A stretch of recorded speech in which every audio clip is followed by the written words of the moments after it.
We're Oh, we're live, live. my friend. Okay. Good All evening, right. everyone, and welcome to another Premier Pundits live podcast. The Late Fitness Test, everyone, with my esteemed co-hosts, Stelios and Mr. Wilson in the house. How the devil are you, my good friends? Go on, Johnny, you go first, mate. I completely messed up the intro, so go on. I'm good, right? I'm great actually. New book coming out on the 28th in 3 days' time. So a comprehensive guide to sports injury management and physiology. So you're going to see the likes of Chelsea Football Club, Liverpool Football Club. They've all authored chapters on injuries and how to rehabilitate professional footballers. And other sporting stars, so rugby, going all the way over to America, the Royal Ballet. So really exciting times at the moment. So, and I know we've got a couple of injuries to talk about tonight, which will be mentioned in the book as well. So there's an absolute blatant, shameful plug for the book there. Stelios, I can hear you nice and loudly. Benji, your audio was coming in and out there, so hopefully we'll get you right on that. But hi to everybody, and looking forward to tonight's show. Yeah, Johnny, just to touch upon you've mentioned two teams that you covered within those chapters of the books. Now, I hope those guys are going to be actually reading, because Liverpool and Arsenal actually feature quite heavily on the injury table at the moment.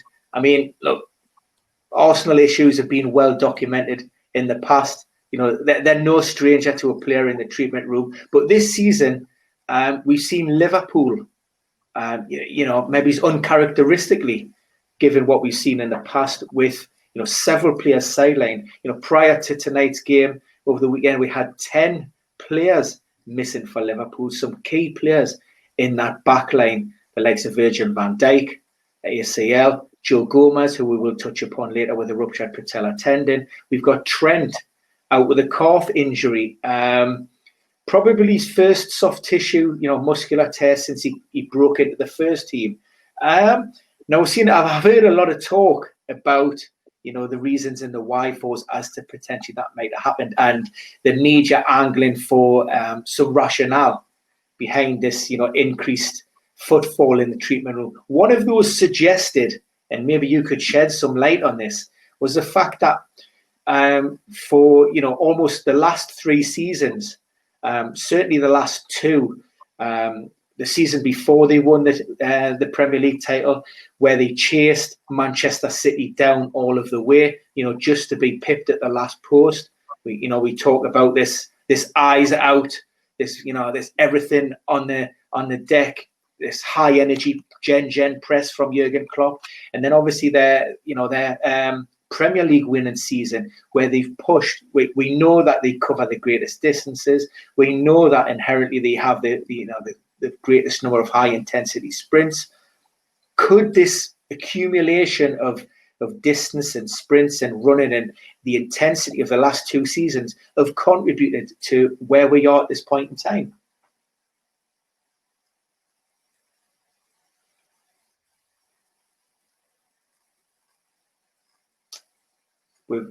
Johnny, we've lost you. We've lost you completely. You're frozen in time. I tell you what, while we hopefully get you back at some point in the very near future, we'll go to you, Stelios, the man who I believe had an absolutely cracking game week 9. Now, I said I wasn't going to mention this, but, I doff my cap, my friend. Do you want to tell us all about it? Well, yeah, cast your mind back to the last show. I was umming and ahhing about taking certain players out, and I thought, I'm going to take a gamble. I'm going to risk going into game week, was it game week 8 or game week 9? Sorry, it was game week 9, wasn't it? It was game week 9. Yeah, so I thought, let me take a risk going into game week 9 on -8, because I made 2 free transfers, which obviously weren't free transfers. It cost me -8. But I brought in Son, and I also brought in Ollie Watkins. And I thought, you know what, I'm going to give Son the captain's armband, because he seems to have a decent performance against Man City on a regular basis, and there he is. He got me 20 points, so I'm very, very pleased about that. 76 points in total. Granted, I used the bench boost, which I never use, but I thought, just for the sake of the podcast and to have something to talk about on this episode, here we go, 76 points. So yeah, I'm pretty pleased about that. It's good to know that you're making sacrifices for the podcast already. I mean, Cool. and it's always nice when you make a switch, especially when you take a hit that pays off. Now, within the community, and we always talk about the FPL template, and we're looking at this change in fixture swing. You know, Harry Kane and Heung-min Son featured heavily in a lot of FPL teams. But now that the fixtures seem to be taking a downward turn for Tottenham, a lot of people were jumping off Heung-min Son.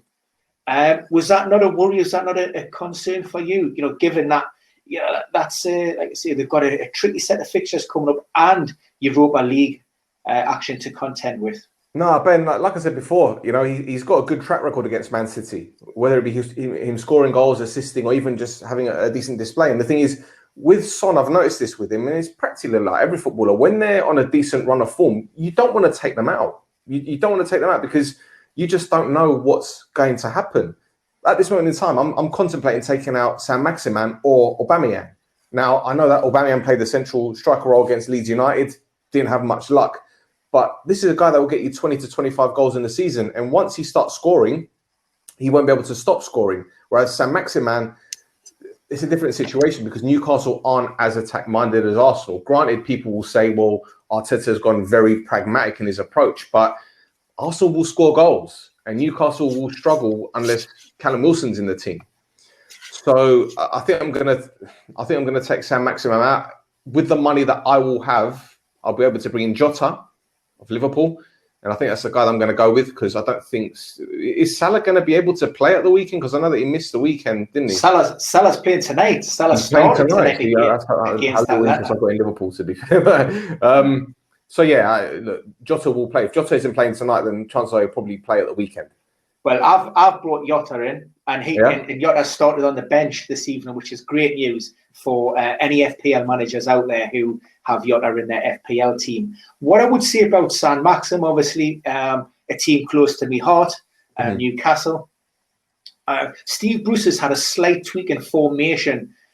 We've moved away from this 4-2-3-1 initially, where we've seen Saint-Maximin out on the left-hand side, and he really benefited from that little bit of extra space that he was afforded. Now that he came in more of a condensed, maybe like a 5-3-2, he's been up there with Callum Wilson. You know, he's got defenders on his shoulder, and as soon as he hasn't got that yard or two of space to sort of look up and use that explosive pace of his to get away, and he has struggled, and that's when we've really seen his fantasy points sort of diminish in recent times. So, you know, I'm with you on that. You know, and I'm also, you know, I was an Aubameyang owner myself. And I think that the key to successful FPL management is... Oh, here we go. Come on. and I haven't got the key, by the way. I'm locked out. But look, you're right. Class is permanent, but it's the form that wins you. And you know what? I brought Aubameyang in game week 1. Mr. Wilson's back in the house. How you doing? About at Sky are getting a fucking call tomorrow. Fucking 80 quid a month for this shit. I only swore once last week, and that was by accident. This guy. I'm sitting on the fucking router. We're just talking FPL, Johnny. So you haven't missed anything. You know, I haven't missed too much. But yeah, Aubameyang, I've sat on him since game week 1. And I was expecting the new contract and to really hit the ground running. A lot of people jumped on early doors when Manchester City and Manchester United were given free game weeks. And he was almost like a placeholder for the likes of your Kevin De Bruyne, the Raheem Sterling, the Bruno Fernandes. And people jumped off. But I decided to keep the faith. And boy, oh boy, did that backfire. Yeah. Well, the thing is, this weekend, Arsenal have got Wolves. And you're talking about a side that played 3 central defenders. Also, Wolves are very pragmatic in their approach. So you've got 2 very defensive-minded teams. It will be like a game of chess, but a boring, and even more boring game of chess. That's even possible. If it's anything like the Queen's Gambit, then I may quite happily sit there, you know, for a few episodes. But the thing is, Palace are playing Newcastle at Selhurst Park. It's a narrow pitch. And I I think Nathaniel Kleiner will be playing at right back for Palace, another fullback with pace. And I think with Andros Townsend wide right, he'll be supporting Nathaniel Klein. So I don't know how much luck or how much fortune Saint-Maximin will have on that left-hand side if that's where he plays, like you said. So I'm more inclined to stick with Aubameyang because I know that, you know, even though Arsenal will have a Europa League game on Thursday, I'm pretty sure he'll be rested for that. So let's see. I mean, obviously this is going out live, but it will be recorded. But we did talk about off air the fact that XG is a value that's banded around quite a lot. And the reason that I pulled the trigger and activated my wild card ahead of game week 9 was primarily to get Aubameyang out. We're talking about, you know, what you perceive or the perception, or, you know, he is the star man at Arsenal with an XG of 0.17 per 90 minutes for the season. I mean, you know, there are centre halves at poor Premier League sides who have a better XG than Aubameyang. Is that not a concern given the fact that, you know, just under Mikel Arteta, Arsenal just do not seem to be creating anything. Leeds United, the joint worst offensive record in the Premier League, going into game week 9 on the back of back-to-back 4-1 defeats, and bossed it against Arsenal. Yeah, but I think right at this moment in time, Arsenal, their confidence is shot at the moment. Let's be 100% honest here. You know, they're not playing the fantastic football that we saw back in the last season. We haven't seen them play half decent, apart from Fulham on the first day of the season. I know they went to Old Trafford, they got a win. They bossed the midfield. Thomas Partey made such a difference. But at the same time, when you look at the likes of Willian, and don't forget, Pepe was sent off in that game, so they're down to 10 men for most of it. So if it was 11 versus 11, you never know. Leeds might have, you know, stamina levels might have dipped. We just don't know. But I'm still keeping the faith in Aubameyang because of his goal scoring record. I know XG is a statistic that is highly recommended by many people, but for me, it's all about putting the ball in the back of the net. And granted, he's only scored once this season. That being said, I reiterate, he's a goal scorer. And once he does get that goal, once he gets that goal from open play, because I know his goal was from a penalty, I can see him scoring more than that. You know, I don't think he'll end the season on 25 or 24. I think we'll get 15, 16.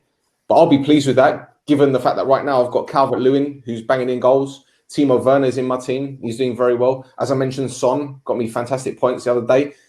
If I'm going to put Jota in, so chances are he'll be giving me those points. And Aubameyang is also captain, so he's not going to be dropped, is he? For Arsenal, anyway.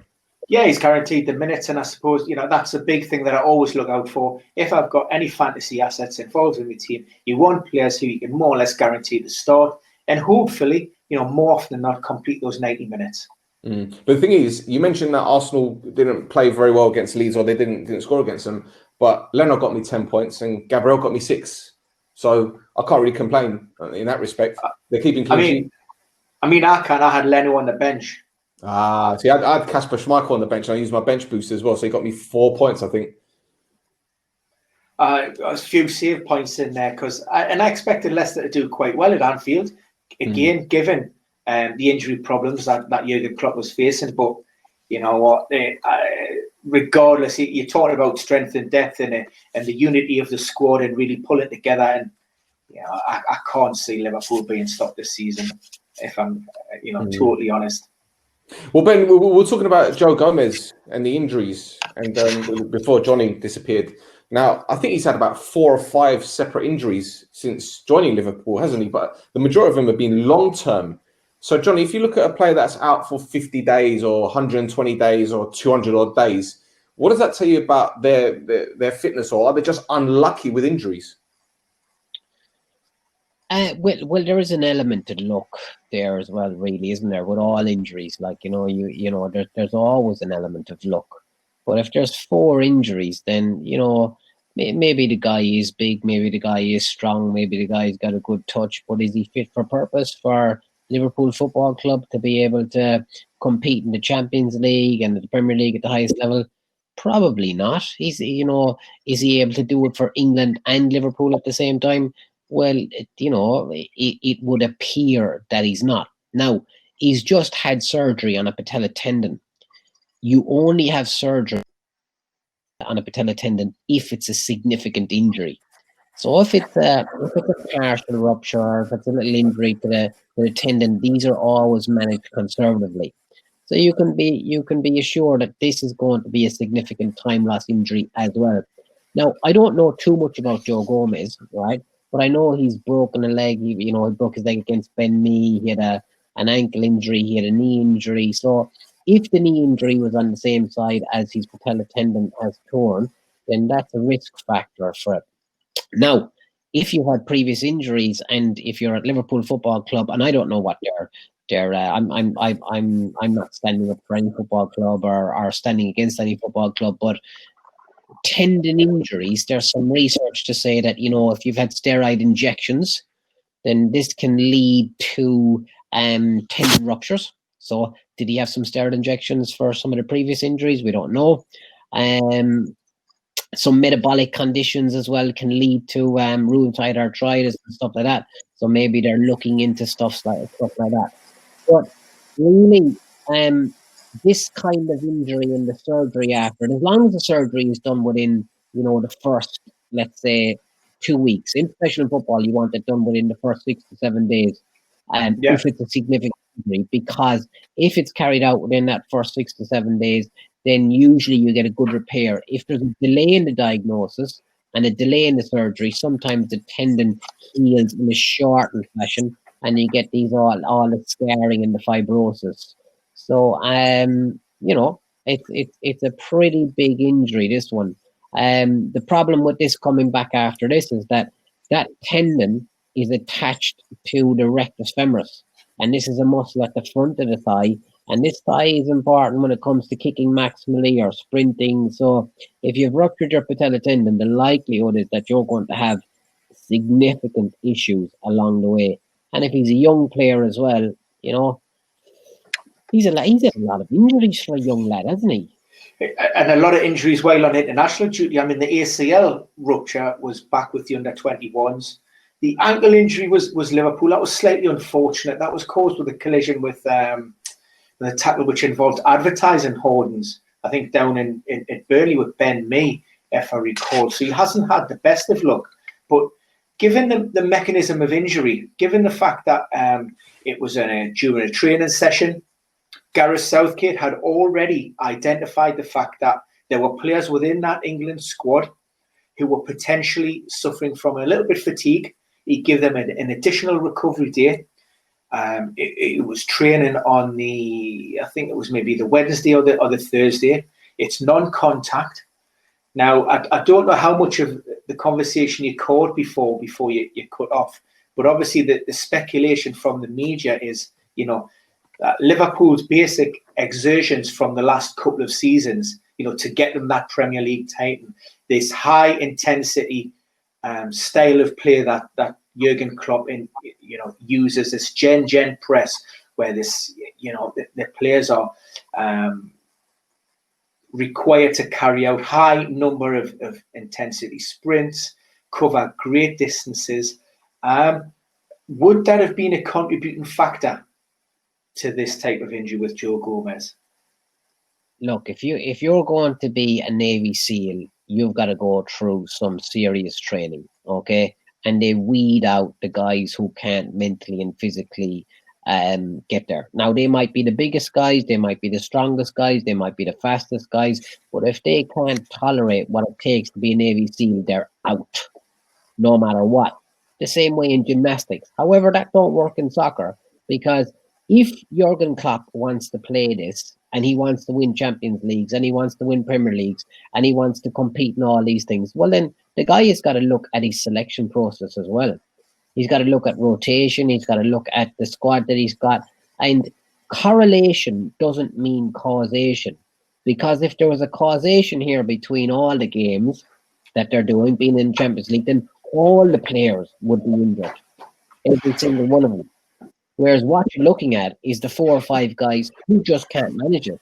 Now, if I've got a squad like that, and I know that Trent and Gomez and that, they're just like not tolerating this kind of stuff, then these are the guys that you're going to have to kind of farm out a little bit with regards to how many games they're going to play.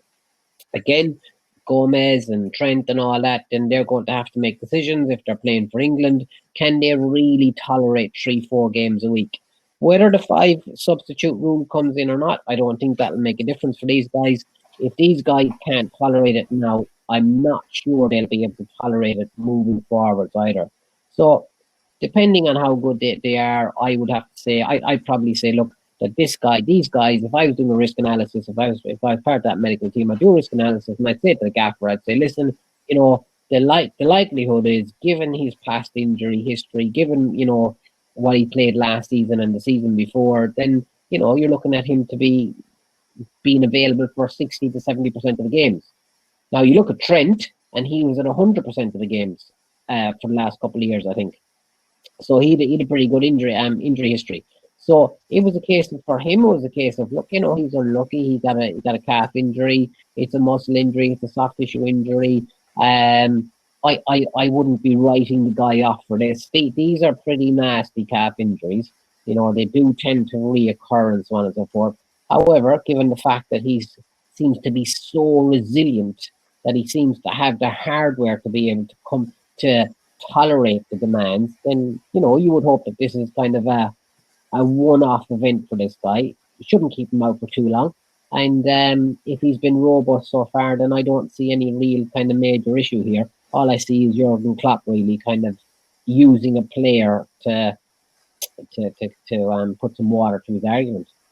To be fair, Ben, you mentioned the gegenpressing. I'm actually surprised that the likes of Trent and Andy Robertson haven't suffered as much as they have. I can't remember Robertson being out with an injury for Liverpool. You correct me if I'm wrong. I know Trent is out now, but you mentioned the gegenpressing, and it's all about pressing, all about pushing high up, and it won't really affect the central defenders because they're not doing what the strikers are doing, chasing certain areas or pressing or harassing defenders and letting the wide men get forward. And if the ball breaks loose to them, they're in a better position to cross it. So you're going to see the likes of Trent and Robertson bombing forward up and down the flank every time the gegenpress is on. So, as I said, because of the amount of running that they're doing in comparison to the central defenders, I'm surprised that there is the central defenders that are out injured, not the fullbacks. That being said, Van Dijk's injury had nothing to do with the gegenpress. That's an absolutely reckless challenge, or what I like to call assault.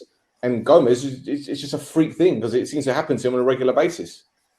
Yeah, I mean, look, you're absolutely right there. The Robertson and the Trent, this is Trent's first significant time loss injury. The official line is, we're hoping to be back in mid-December. I've heard, rumours that, they don't have anything definitive on Trent because he's never really had an injury before. So they don't know how he's going to respond. They don't know.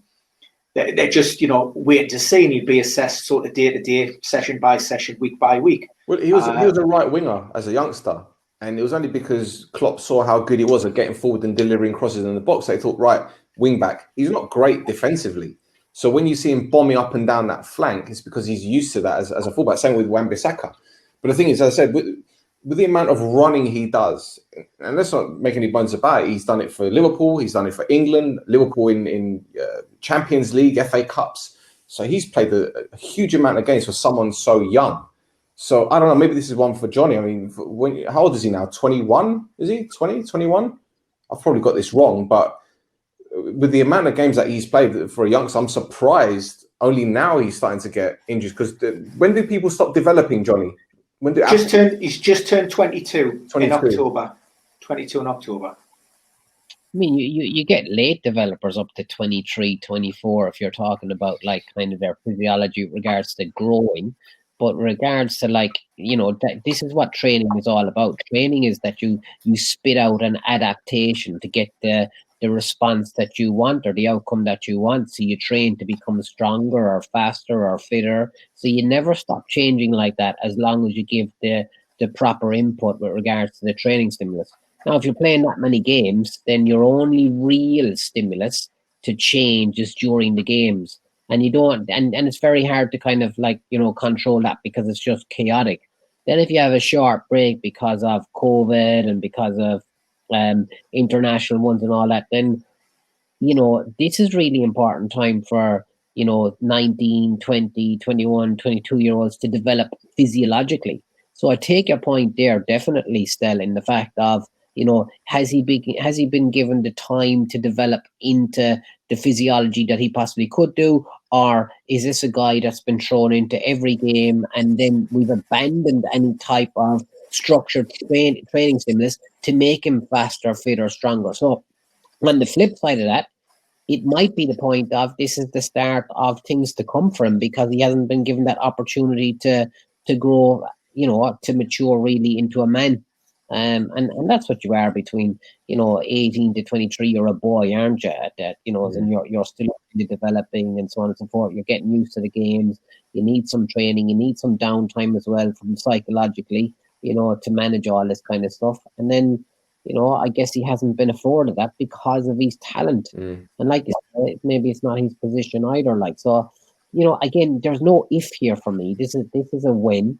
The issue being, and the point that you very well made there, Stella, is that, for the last couple of years, has he been given the opportunity to make the physiological adaptations to make sure that he can tolerate this high risk, high consequence environment for the next 10 years? And if he hasn't, then is this another Michael Owen? Well, can I just ask one more question, Ben, if I may? Take the floor, my friend. Take it. Listen, we know about muscle memory, and you see how Trent is probably used to Liverpool's training techniques, or should I say Jurgen Klopp's training regimen. So he goes in however many days a week, does his training sessions, might have a double training session, etc., etc. So he's got used to this one style of training. Then he goes to international duty with England, and he's probably having a different style of training. Now, do you think that contributes to injuries, Johnny? Because players are so used to one method, and then they go away for a couple of weeks and they're training maybe a completely different way. I'm not saying that there aren't any similarities, but obviously Klopp has got his own ways and Gareth Southgate has his own. So do you think that could be a detriment to the physicality or the body as well? Yeah, I do. Probably not in the way that you might think. In the way, like, when you go on international duty, international managers tend to be very careful. The sports science staff try to be careful, so they kind of get underprepared. So when I get players back from international duty, we don't expect them coming back fitter. We expect them, like, having lost 2 weeks, especially if they're out in a tournament, or 3 weeks, or if they're playing in Africa, we might not see them for 11 days. They haven't done an awful lot in that 11 days, it's kind of games, and it's kind of, they're in the hotel and so on and so forth. So the risk is when they come back to the club, for sure, because our guys have had 2 to 3 weeks conditioning if we haven't had a heavy period, or if we've had international break during that period of time. But definitely a change in training stimulus. So if there is a change in the volume, or the intensity, or the change in the position or the status of the player within that squad, then that can certainly have an effect on the risk. Again, there's a correlation isn't causation, but yeah, like psychologically, you're kind of in a different group. You're in if the climate is different as well, and everything kind of changes. If you get injured there, I think you were going to get injured anyway.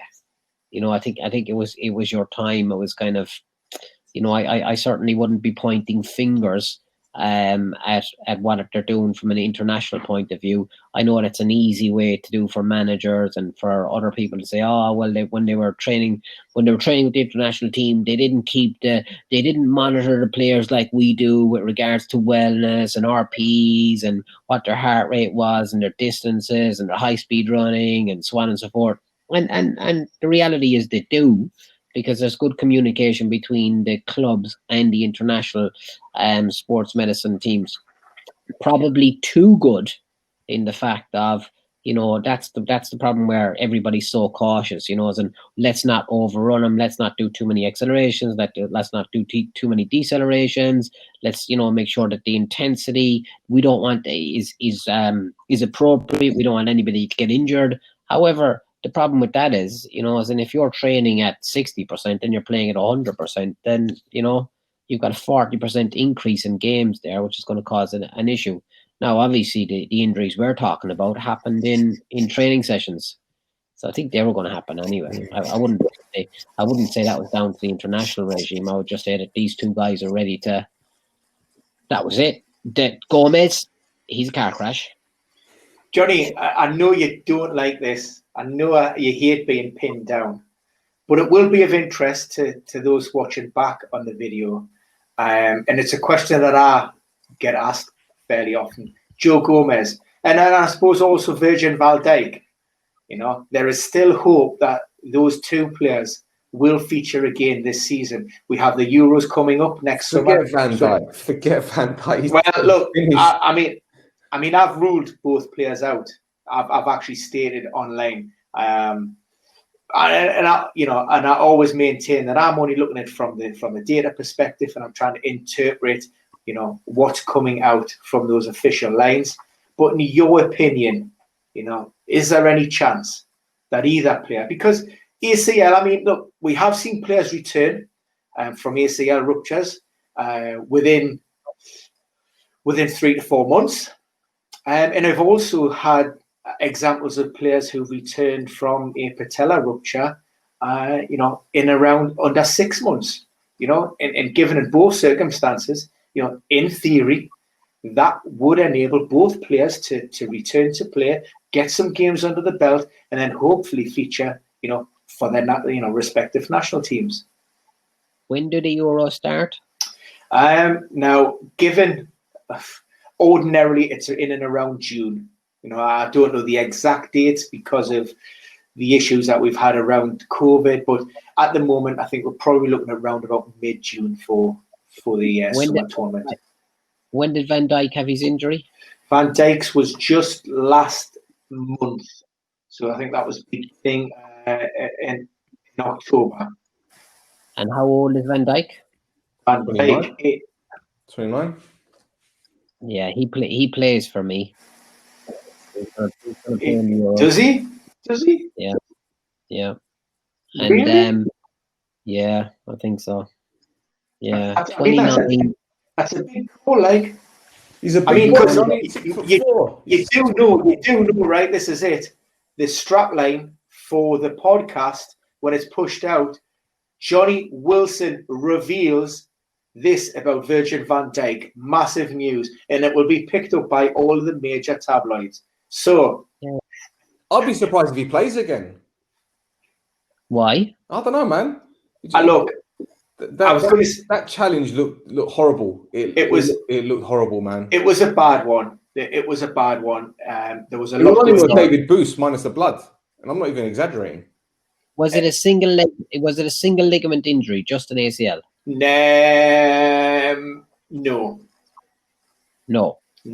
I don't know if that was official or not, but I'm telling you it wasn't. I know it isn't. I don't know what the clue said, but it isn't. Okay. Let me Google it. Okay. Let me Google it. This is going to be his last attempt. Like, if he was 25, 26, I would have said no. Right? I would have said, nah, do you know what? He's got another chance at Euro. He's got another chance at the World Cup. He gets the turf.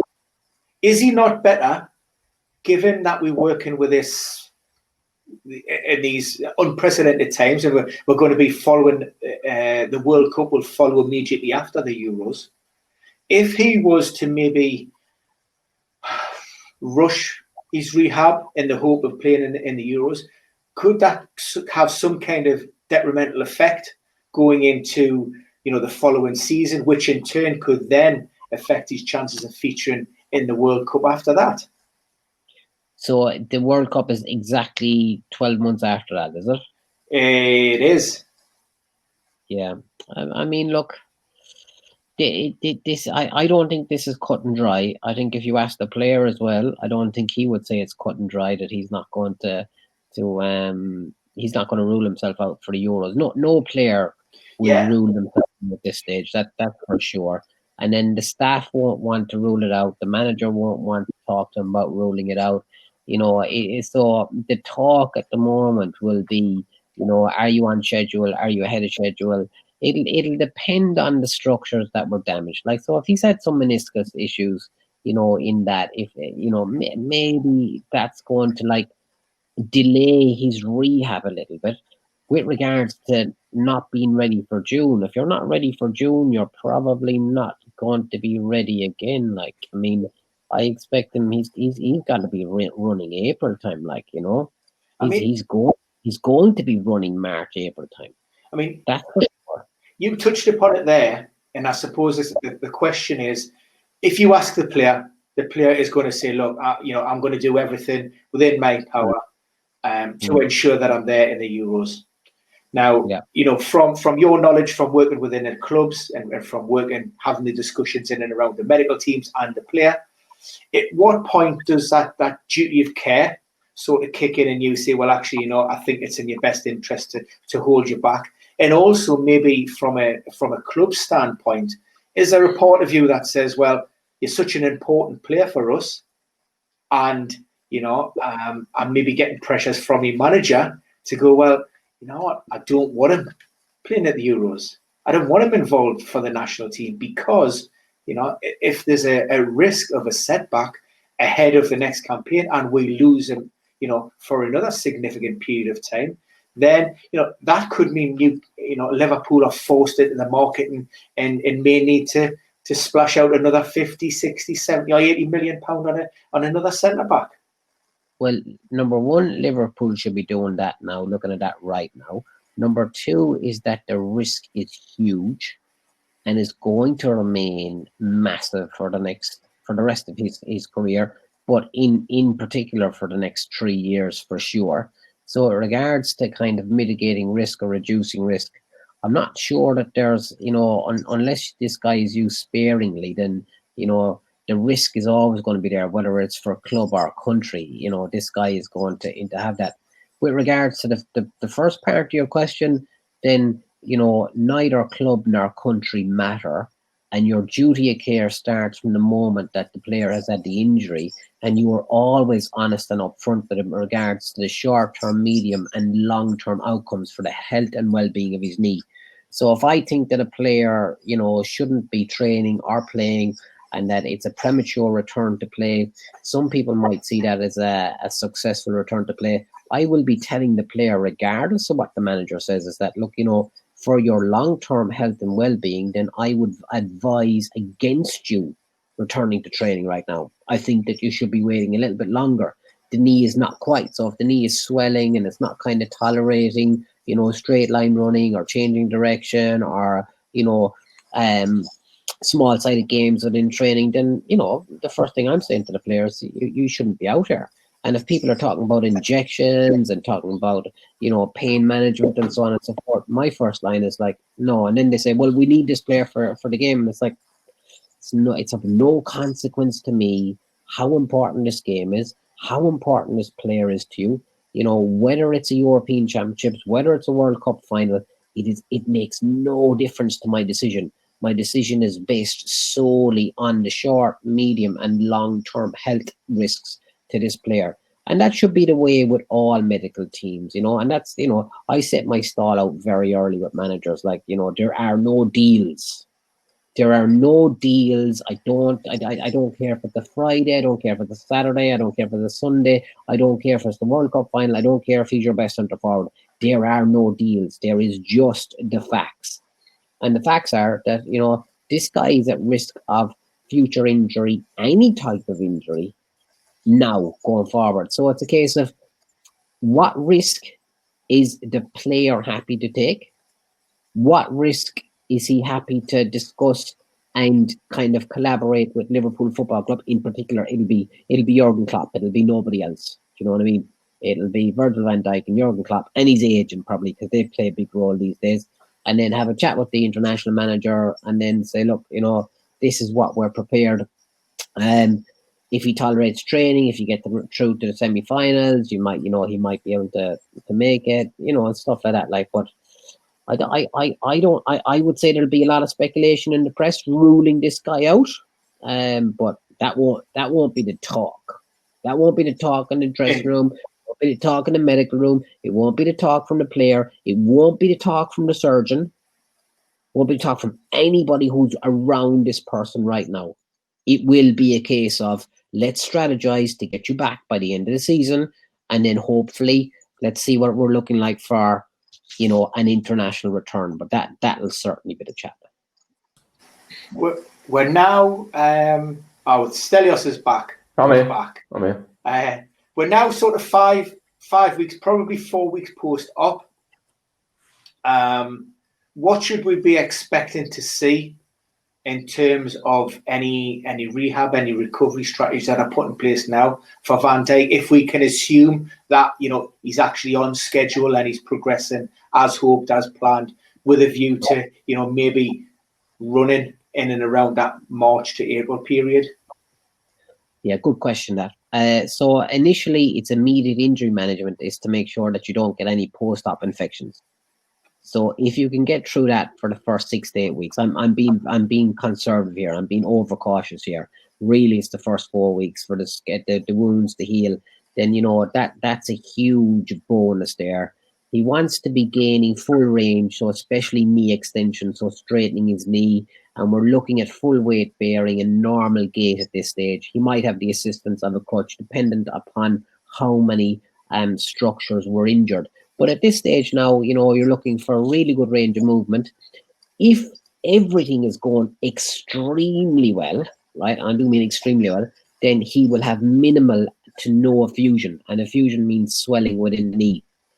If he has that and he's not reacting to, you know, light resistance work on the bike, he'll be doing some strength work, he'll be doing some range of movement work, he'll be in the pool, he'll be on the bike. If he's managing this on a day-to-day basis and the knee is not responding or reacting, it's not playing up, then this is a guy who looks like he's doing very, very well. So he'll be doing quite a lot at this stage. He'll be doing a lot of strengthening work. He'll be using isokinetics. He'll be on the bike. He'll be in the pool. He'll be looking at his range of movement. He'll be looking to manage the effusion if it's still present. So he'll be on a game ready before and after. They'll be monitoring that. They'll be making sure that his range of movement doesn't regress. So that'll be a big point. So if you start losing range of movement, it might be indicative of a cyclops lesion within the actual repair itself. That's a bit of a disaster, that is. So you're looking to kind of, you know, have a happy knee, a quiet knee, a knee that doesn't react. And if you get a knee that doesn't react in 5-6 weeks post-op, that's really good. So full knee extension, minimal effusion, and it doesn't react after the sessions that he's doing now. And this guy is looking at a very, very, very good rehab. And I would keep it that simple with the player as well. I would say, look, if we've done too much, if the knee is swollen the next day, we've done too much. We go back a couple of steps, and the knee is in charge. Neither Virgil nor myself nor anybody who's dealing with him is in charge. It is the knee, and if the knee tolerates this, we move on to the next activity. So it's a task-based rehab rather than a time. You have an appreciation for time, obviously. So no infections, full range of movement, quiet knee, and keep pushing on. A lot of fitness, offbeat conditioning, you know, maybe seated, maybe some ropes as well, you know, developing that cardiovascular system with a huge focus on, you know, a return to, say, I would say by the end of the season or looking at the Euros. It's strange times, but, you know, I'll be honest, I haven't seen the injury, so maybe if I saw the injury, I might say something different, but that's what I would be looking for right now anyway. Yeah, cool. Stel. Yes, sir. Thanks, Johnny. That was great.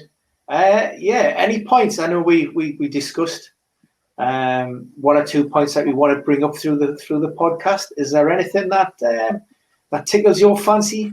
Yeah, there's quite a few things because we've got a few really interesting games. Now, you're just talking about Liverpool. They're away to Brighton on Saturday, 12:30, I believe the kickoff is. And barring any injuries, I guess Liverpool are going to win that one. You know, they're going to go in this match as hot favourites. But for me, the most interesting game of the weekend is the bottom of the table clash between West Brom and Sheffield United. Sheffield United have only got 1 point this season, which is incredible given their start to last season. And it's almost as if teams have figured them out. But then you look at West Brom, who are also down at the bottom, gave a good account of themselves against Man United last week. Very unlucky not to get anything out of that game. And I'm thinking, well, I know we're talking about making changes to our teams and, you know, I'm thinking about taking this one and that one out, but I'm looking at Pereira at West Brom, who had a good game against United. I'm thinking, is he worth putting in the team? But then at the same time, I look at Sheffield United. I don't know, Berger looks like a good player. So I'm in an iron as to whether I should take a gamble and put in one of those players, because both teams are going to go at it. I can't see either of them playing negative style or trying to avoid winning a draw. I think they're both going to go for the win because they need it. And also Fulham. I've got a tricky game against. For crying out loud, it's gone out of my head now. I just had it written down. They got Leicester City. There you go, Leicester City. So Leicester all want to bounce back, and Fulham are like cannon fodder at the moment, aren't they? And Jamie Vardy is always bound to get a goal in these games, so he's another possibility to put in. But then again, I've got Ollie Watkins, and he seems to be doing well. I know he didn't score at the weekend, but Villa away to West Ham. I don't know. For me, Villa. That result at the weekend, that was a shock result at home to Brighton. The third game we've lost. Barkley would have injured though, didn't he? And that kind of changed the dynamic of the game. And exactly, I mean, this is a point that I was actually going to raise as well with Johnny, because Ross Barkley was one of my wild card players that I brought in. A player that had just jinxed him, sneaked in under the radar. Jack Grealish has been getting applauded, and quite rightly so. He's anybody that watches the podcasts or follows me on Twitter know that I'm anti-template. So Jack Grealish wasn't an option just because his ownership was ridiculous. And Ross Barkley is just, like I say, just creeping up there. Ownership very low. But when you come to big chances in the box, chances created, shots on target, he's one of Villa's best performers. And given his price point, I thought he was a great buy. I was actually listening to the game on Saturday, and I think Ross Barkley pulled up after within the first minute. Dead ball situation, strikes the ball, goes down, and the first thing that your average Joe in the street goes, well, he hasn't warmed up properly. What's going on there? How can somebody go on a football pitch, 15 to 20 minutes prior to the game? He wasn't involved in any of the internationals. So, in essence, he's had quite a nice build-up to the game. And then less than 2 minutes on the clock, pulls up with a hamstring problem that's likely to keep him out for, at least 2 to 3 games. Is that something... Is that, can you blame the player for that, Johnny? Can you blame, maybe the coaches for not putting the players through a appropriate warm-up? Or is it just a little bit of bad luck? Or is it a combination of both? So he warmed up with the squad, yeah. He was a starter, was he? He was, yeah. Mm-hmm. And it was a kicking injury. Yeah, dead ball, literally pulled up as he whipped the ball in straight away. I've seen this a lot, and I've always the problem I've had with these is I see these on the training ground. You come to a Friday, right, and it's fucking freezing, and you do your warm up, and then you do small boxes, a couple of small sided games, and then for the first time all fucking week you do crossing and finishing, And next thing, one of the players says, pulls up with his fucking Francie McGroin because he hasn't put in across all fucking week, and now he's put in 12 in a row that kind of way. So in a lot of ways, you look at the warm up, right? If you went back and look at the warm up, how many dead ball situations did Ross Barkley take in that warm up? Probably none.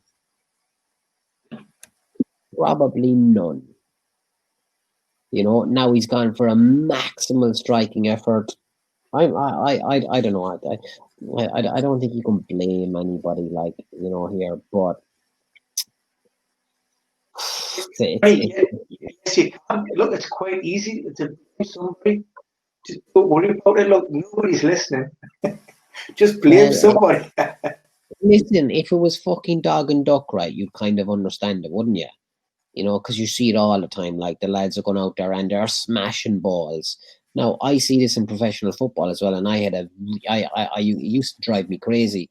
Lads weren't warmed up and they would be smashing balls. They'd be smashing balls at the kit men and all that malarkey, you know what I mean? Which is a very rude thing to do anyway. So I never liked that anyway. And I'd look at the guy and I'd go, you're a fucking moron. You're striking the ball like that and you don't think you're going to get injured. you're not warmed up, and so on and so forth. So, is Ross Barkley a moron? That's another excellent strap line. That's it. That's all I'm going to put. Is Ross Barkley a moron? Here's a link to find out. It's a blockbuster. It's a winner. You trying to kill me here or something, are you? Hey, the difference is here, my friend, this is live. There's no editing on this one. I don't give a fuck anyway. Do you know what I mean? Fuck if it's Arsenal, if it's Bournemouth, if it's Ross Barkley. The fucker probably won't ever hear it anyway. So, do you know what I mean? And is he a moron? I don't know if he's a moron or not. It's a question. Do you know what I mean? If he wants to answer it, come and answer it. Didn't call him a moron.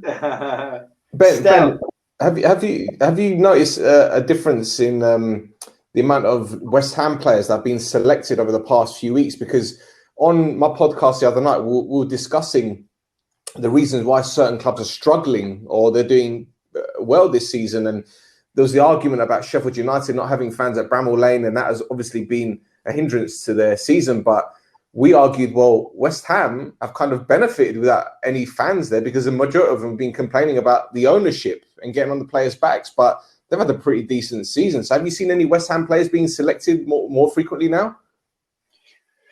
Well, I've just done a preview on West Ham ahead of this weekend's match, and although we're expecting Mikel Antonio to return after his recent hamstring problem, I suggested that I wouldn't be surprised if David Moyes actually stuck with the same 11, and that would be for the fourth successive game. It was Haller that came in for Antonio following his injury.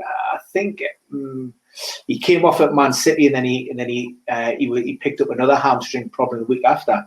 And following a string of decent results, I mean, West Ham were a little fortunate against Fulham to get all 3 points following the Ademola Lookman penalty. But, you know, they're looking pretty solid in with that 5 at the back. And while I'm not a big fan of Haller, I do like Bowen. We've seen Souček back on the score sheet recently. And there are a couple of players who, you know, inherently you would expect to be in and around that first team are struggling to break back in. Mark Noble being one, for example. I mean, I'm a firm believer of if you've got the shirt and you're playing well and you keep it and you don't mess too much with a winning team. And, you know, for all of the criticisms that David Moyes has faced since, you know, during his tenure, I think he's doing a fairly decent job down there, and West Ham are getting results, and things seem to be on the up. Bring Mikel Antonio back in, integrate him slowly within the squad, given, you know, his history with hamstring issues. And I think that, you know, just that settled side, just those players, you know, playing, seems to be quite a good, you know, bit of solidarity and camaraderie within that squad down there at the moment, and they're playing for each other. And I think that's definitely big. We've got Vladimir Kufal as well, who has done pretty well over the past few weeks. I think last week he got 6 points. The week before he got 8. I think it was only game week 1 where he got 1 point. Game week 7 he got 1 point against Liverpool. But before that he got 7 points against City, 4 against Spurs, and 5 against Leicester. So when you talk about templates, he goes well against that, doesn't he? Well, if you're looking to get assets into that West Ham United backline, Aaron Cresswell is the go-to for a lot of managers. However, if you're looking for, you know, somebody at a slightly lower price point, then Kufal is doing, you know, equally as good a job. He mightn't give you the attacking, offensive returns potentially that Aaron Cresswell does, but Kufal as a defender, in terms of that solid back 5, you know, West Ham aren't giving up. You know, many big chances, many opportunities. They've got a couple of tricky fixtures coming up, but, you know, he is on the radar of a lot of managers, and I'm looking at maybe even Fabianski myself as a way to get into that West Ham United backline. Brilliant. Well, I've got Carl Walker-Peters. Like I told you last week, I was going 4-3-3, which is something I never do. I always go with 3 defenders, and all 3 of them are fullbacks. That seems to have done me well. I know Carl Walker only got 1 point. Reguilon got 6. Gabriel got 6. And I think, who else? Walker-Peters got 3. So that's a pretty decent return. But if you're looking at teams like, say, for example, Crystal Palace, who are playing your team, Newcastle United, and we obviously spoke about Sam Maximan. Well, Palace's key player, Wolf Zaha, he's still doubtful, isn't he? Do you have any news on him? Look, I could double six Johnny here, and I will get the red eye off him. Like the Wilfried Zaha absence came as a surprise to everyone. There had been no mention during Roy Hodgson's pre-match press conference on the Friday, and there had been no inclination from anybody on the news until the team sheet was submitted on the Monday evening. And obviously Zaha, given the fact that he started the season so well, he's their talisman. Yeah. He's carried them forward, and to see him omitted from the team sheet. Now the official line is again that he tested positive for COVID and he was self-isolating. So that's the official line. When Wilfried Zaha will be back, I have absolutely no idea whatsoever. Elite level players, footballers, seem to be a law unto themselves. We look at Mo Salah as a great example. Submitted 3 positive tests consecutive on days. Submitted a negative test on I think it was on either the Wednesday night or the Thursday morning. Arranged a flight straight back to the UK, arrived back in the UK on the Friday, submitted another negative test, was back at Liverpool training ground on the Saturday, had another test, and then he was training with the group on the Monday, had another test for UEFA ahead of the Champions League, which was negative, and he starts for Liverpool against Atlanta on Wednesday night. Now, government guidance and protocol tells me that he should be nowhere near the squad. So, when I get this, when I get people asking, will Wilfried Zaha be in the Crystal Palace squad on Friday night? The honest answer is I have absolutely no idea whatsoever because I don't understand it. We've seen Kasper Schmeichel. There is a quarantine in place for anybody traveling to Scandinavia because of the coronavirus cases linked to was it mink in Denmark? The cross contamination, and then it's cross.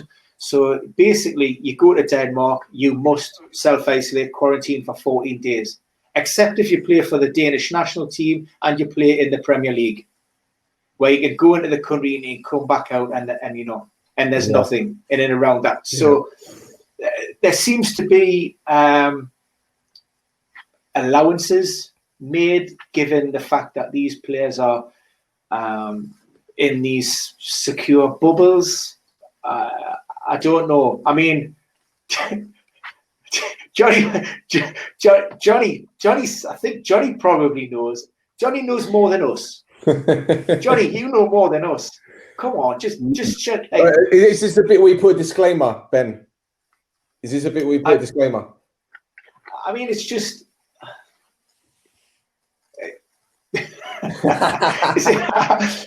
I told you, Benji, right off air, I'm staying away from COVID. I told you off air.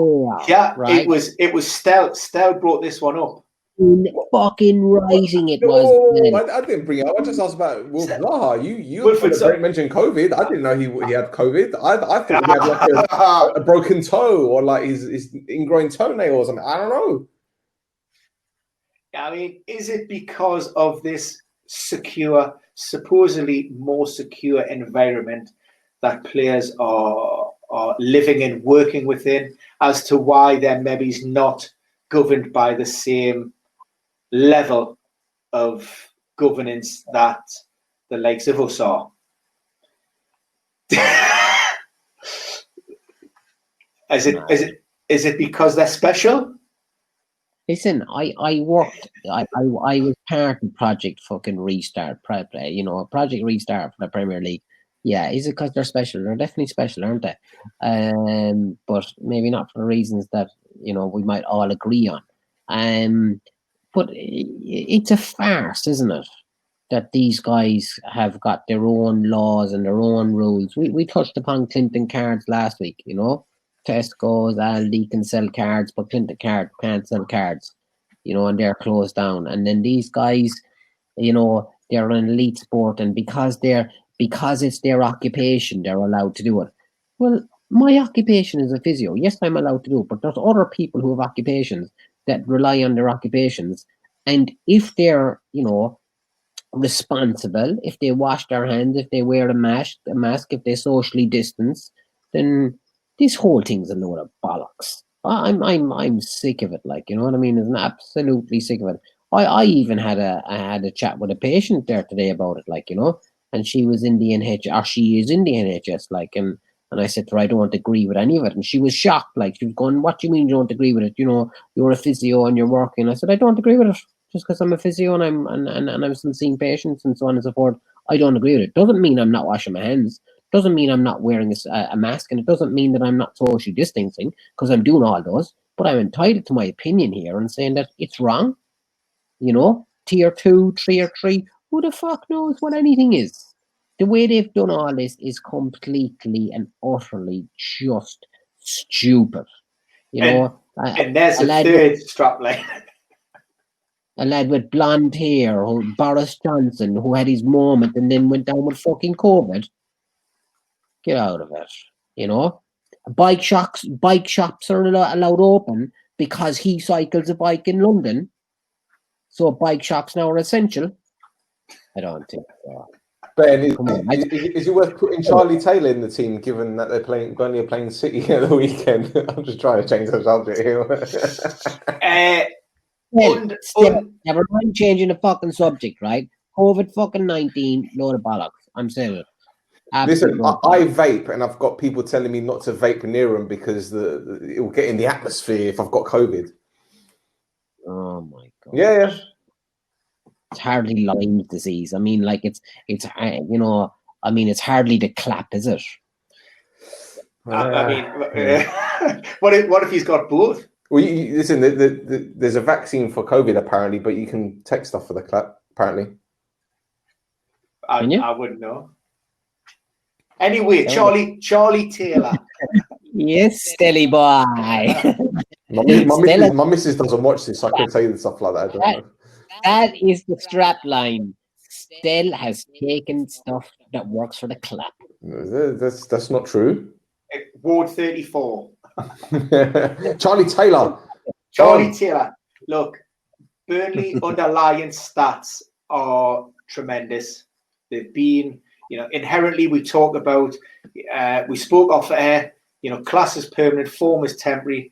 When you're looking at defensive assets at a extremely attractive price point, then Burnley are never too far away from the party. Sean Dyche always has his troops very well drilled. They've been, you know, a little bit unfortunate. Started the season with several players on the sidelines. You know, those players are coming back. You know, they don't give up many big chances. They don't allow the opposition to create much at all. You know, with Nick Pope in there, Tarkowski's obviously a big player. There's a lot to like about Charlie Taylor. Passed the late fitness test heading into game week 9. So there are some slight concerns with regards to, I think it was a tight hamstring, if I've recalled correctly. So maybe that's just one to watch. But, you know, if you're looking at you know, some budget additions to that back line, then, you know, you could do worse and look at Burnley. Okay, well, I've got a question for you, because this is something that we discussed earlier. If you look at the top 5 players, points-wise, you got Son, Kane, Calvert-Lewin, Salah, and Fernandes at United. Do you think any of those or all of those will be the top 5 points-wise coming into the season? I've had to I do another podcast with some fairly well-respected FPL players within the community. And one of those, before the ball had been even kicked, she said that she expects Bruno Fernandes to become the first FPL player ever to break the 300-point barrier. Wow. And as it currently stands, his projected points total heading into game week 9 was around about 288. And, that was given the fact that basically Man United haven't been great. And as a non-Fernandes owner, I find the fact that he's been playing pretty average on occasions, but he is constantly returning double digits, 3 bonus points, and he's getting these penalties. I mean, we've seen it last week again against West Brom. His first penalty saved, and it's a retake. And then he comes up and he slots over a second. Rashford took the penalty the other day. Rashford took the penalty, and Fernandes was on a hat-trick. So do you think that means that Rashford is on penalties now? No. Well, Bruno come out and said after Saturday, he turned around to Marcus and he said, look, next penalty we get in whatever competition, I'll let you take it. So that was a arrangement that they had.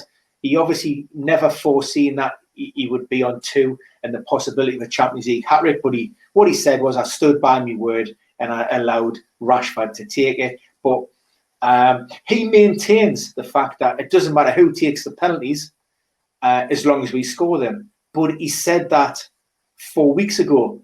And as a Rashford owner, I was rubbing my hands thinking, well, given how many penalties United get, I'm on for a few points here.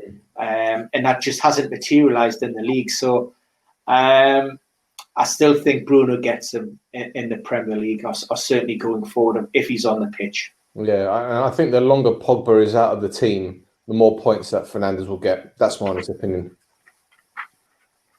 Well, it doesn't look like he's coming back anytime soon. He did train ahead of last weekend's game against West Brom, trained on the Friday morning and had a reaction. He was back with the group on Monday, and Ollie spoke about his involvement. He's fairly confident that he would be available for the squad. And as we've seen, he didn't. He wasn't included in the match day squad. He had a reaction again. There's a lot of swelling in and around that ankle joint. So the concerns are again that what's causing that problems and whether they can able to manage that ahead of this weekend. But we've seen Ollie go fairly attack minded on Tuesday night with Cavani, Van de Beek, Rashford, Martial, and Bruno. As a United supporter, is that something that you'd be maybe keen for him to mirror in the league this weekend? Well, against Southampton, no, not at all. I think he's going to revert back to a more defensive style because Southampton like to press, and we tend to panic when teams press against us. So I think we'll go back to a counter-attacking style. I can't see us going, all guns blazing against Southampton. They're a good team, Southampton. Defensively, they're very good. They're very organised. And going forward, they've got a lot of pace. I know Danny Ings might be out, if I'm not mistaken. Out. So he's out. So that's a big loss for them. But, a lot of people slate Shane Long. I like him, and because he works so hard. And when you've got someone like Harry Maguire that's very hesitant, doesn't like being roughed up a little bit, Shane Long, if he plays, will give him trouble. That's my opinion. But at the same time, as I said, United going forward, we're good. We're decent. I'm not going to hype them up. We're decent going forward, especially on the counter-attack. We've got the pace with Martial, with Rashford, obviously with Fernandes in good form at the moment. Let's see. I personally think you'll go with a much more defensive-minded system, using it as a template for the game against Paris Saint-Germain midweek. So would you expect maybe McTominay and Fred in that holding role in a 4-2-3-1? Like the Everton game, very similar to that, yeah.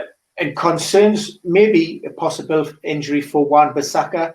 That might open the door for maybe a return for Fosu Mensah. Crikey. It makes you wonder what's going on in the background when you're having to rely on Fosu Mensah to come in at right back. I don't know. I think Brandon Williams coming on was a sign that he'll probably start if Wan-Bissaka can't make it. I don't think Solskjaer trusts Fosu Mensah to play at right back. Who did he play against? Crystal Palace. Crystal Palace. Yeah, and he was terrible. Mm-hmm. So, I don't know. See, for me, I regret letting Dalot go to Milan, personally. I think Dalot's a fantastic fullback, but I'm not the head coach, so I don't make the decisions. So it is what it is. Listen, guys, we've went beyond the hour. I've really enjoyed the podcast. Some great insights, some great stuff to put up online when we push the the link. I mean, just before we wrap things up, do we have anything else that we want to cover tonight, or are we all done? Well, who would you take out of my team, Ben? Would you take out Aubameyang or would you take out Saint-Maximin? Look, I'm with you with Aubameyang, but it's the hope that kills you. It's the promise of a player delivering when he should be. I identified a lot of people talk about fixture difficulties. So you look at some of those Arsenal games and you're expecting Aubameyang to deliver, and he hasn't. He's in an expensive paperweight. His price has fallen. Aubameyang in and around 5'2", 5'3". Look, if he starts, if he delivers, it's a bonus. If he doesn't, you're not really expecting a great deal from him. With Aubameyang, there's a lot of money tied up there. And, you can look at the likes of, the Jota you talked about. You could bring in Jota and bank yourself what would be best part of almost 5 million on that. I love what I've seen so far of Hakim Ziyech.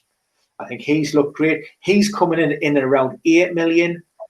So whichever way you look at it, he gives you a lot of options. You can swap him for, I don't know if you've got Bruno, but I mean, you ask yourself the question, would you rather have Aubameyang or Bruno and a little bit change in your pocket?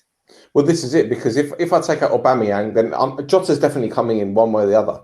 But I look at the fixtures: Liverpool against Brighton, Chelsea against Spurs, or who's the other player you mentioned? Fernandes. United are playing Southampton.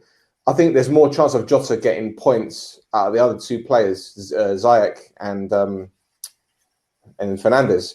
So that is what I'm going to go with. But at the same time, it's Aubameyang. And the problem I have at the moment with Aubameyang and Saint-Maximin is that since they've signed their new contracts, their form has dipped drastically. It's incredible. It's absolutely incredible. So I don't know if it's the financial element where they're kind of demotivated, where it's like, well, we've got our deals now. We don't really need to work our socks off, or it's just not happening for either of them. And to be fair, because of the way that Steve Bruce plays, I can see why Saint-Maximin isn't thriving as much. But with Arsenal, I just think they're going through a blip at the moment. I can't see that lasting. And again, as I said before, I know they've only scored one. I don't think they haven't scored in open play in over 700 minutes or something like that, haven't they? So it's gonna come. It's gonna come sooner or later. So I'm gonna give it one more week for Aubameyang, and I'm gonna take out Saint-Maximin and put in Jota, and we'll have this discussion next week. The thing that you will have, you've got yourself a big differential on your hands with Aubameyang. Yeah. So if he does bang, then you're going to see big increases in your overall rank. So good luck with Thank that you. one. Well, you laughed last week. You laughed last week, and I ended up with a good week. So keep taking the mick. I love it. Yeah. I mean, look, I will be cheering you through gritted teeth on that one. How many points did you get? Yeah, let's not. Your signal's gone there, Stel. Have I broken the fourth wall? Oh, we've lost him. We've lost him. Listen, guys, I really enjoyed it. Some great insights. I've learned a lot. I really have. Thanks for those who joined us live, which was just the one. Vladdy thank you. And also anybody who's catching up on this podcast, either on YouTube down the line. So if you are catching and joining us late, why don't you join us live in the future? Keep following us through social media channels and through our Hot Mic schedule to find out when those shows will go live. But for me, and for now, it's a goodbye.